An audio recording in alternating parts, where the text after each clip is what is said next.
अस्सलामुअलैकुम। ईमान की सलामती के साथ अल्लाह ताला हम सब के रिज़्क़ में बरकत अता फरमाए, आमीन।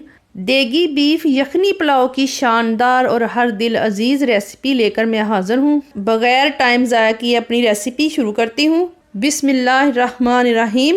सबसे पहले मैंने यखनी तैयार करनी है। उसके लिए मैंने एक प्रेशर ले लिया है और 1 किलो बीफ ले लिया है। हड्डी वाला गोश्त इस्तेमाल कर रही हूँ। पुलाव बनाते वक्त हड्डी वाला गोश्त ही इस्तेमाल करना चाहिए, इससे यखनी बड़ी अच्छी बनती है।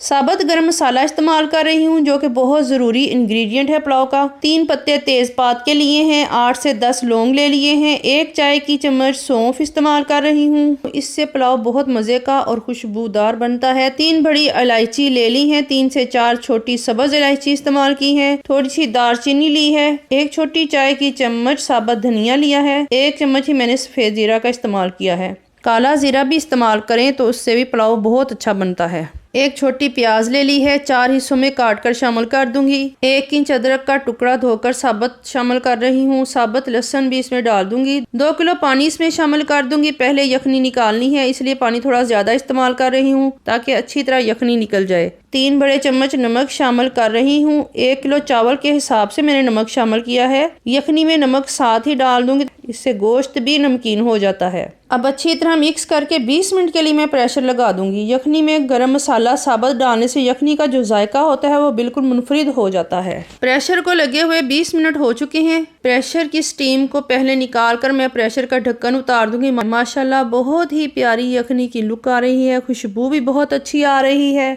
यखनी को अलहदा करने के लिए मैंने एक बड़ा बाउल ले लिया है। इस पर एक छाननी या जाली रखनी है जिससे यखनी और गोश्त अलहदा हो जाए। इस तरीका से तमाम गोश्त और साबुत मसाला छाननी के ऊपर रह जाएगा और यखनी अलहदा हो जाएगी।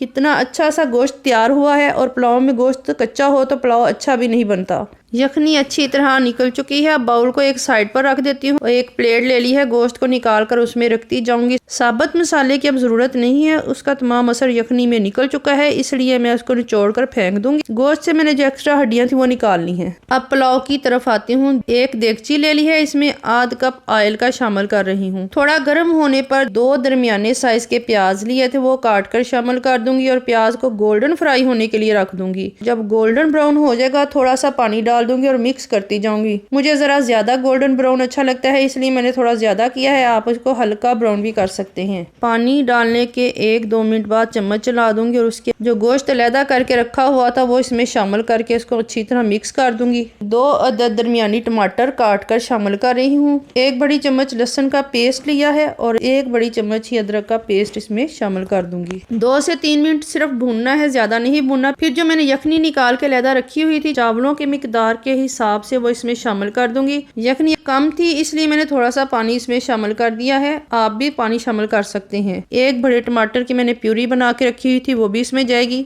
नमक यखनी में मैं पहले ही डाल चुकी हूँ। 1 बड़ी चम्मच मैंने गरम मसाला पिसा हुआ लिया है। 1 बड़ी चम्मच ही सफेद जीरे का इस्तेमाल कर रही हूँ। आधी चम्मच कुटी हुई सुरख मिर्च भी इसमें जाएगी, इससे चावलों का जायका और बढ़ जाता है। चम्मच से मिक्स करने के बाद थोड़ी सी काली मिर्च भी इसमें शामिल कर दूंगी और कवर करके बॉयल आने तक रख दूंगी। चावल पकाते हुए अच्छी तरह चावल धोकर आधा घंटा पहले जरूर भिगो दिया करें, इससे चावल बहुत अच्छे बनते हैं और इनकी मखसूस स्मेल भी खत्म हो जाती है। पानी को अभी अच्छी तरह जोश आना शुरू हो चुका है। अब इसमें धुले हुए चावल जो हैं वो मैं इसमें शामिल करती जाऊंगी और चम्मच से अच्छी तरह मिक्स करती जाऊंगी। जब थोड़ा पानी बॉयल होना शुरू हो जाएगा तो इसमें मैंने सब्ज मिर्चें ली थी, 10 से 12 अदद हैं, वो कूट ली थी, वो मैं इसमें शामिल कर दूंगी और अच्छी तरह इसको मिक्स करके पकने के लिए रख दूंगी। जब पानी बॉयल होने लग जाएगा तो ढक्कन लगाकर रख दूंगी।